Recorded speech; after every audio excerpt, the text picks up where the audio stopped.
The honourable member for Windsor West. Thank you, Mr. Speaker, and I thank my colleague for his speech and for working with him on committee. My question is about our current policies with migrant farm workers asked to come in to continue our supply chain issues that we have. In Windsor-Essex County, we have some of the largest in the world, and we've actually had migrant workers come to here, contract COVID, and die alone in a hotel room. Bonifacio Romero, he was 31, he died alone by himself in a hotel room.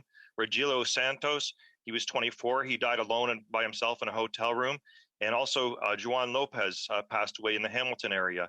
Just most recently, we've had another Jamaican worker, not identified yet, who has died alone in a hotel room. We are waiting down here, despite ministers' meetings and others, for renewal funding for the Migrant Farm Worker and Isolation Center.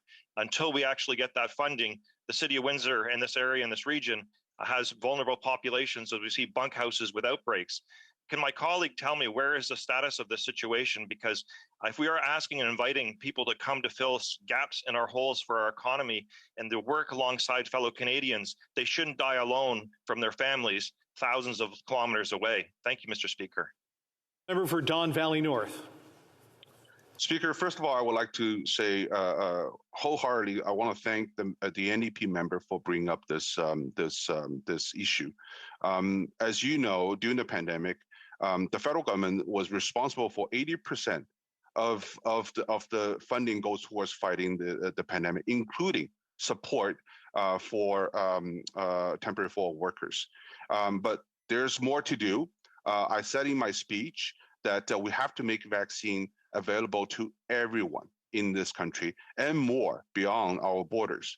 I think, like him, I work closely with the organization in my writing, recognize the challenges of newcomers and temporary workers included. And I want to commit myself working with them, not just on the committee, but in the parliament to bring this issue and surface this and flag this for ministers and government to do better on providing supports for these workers.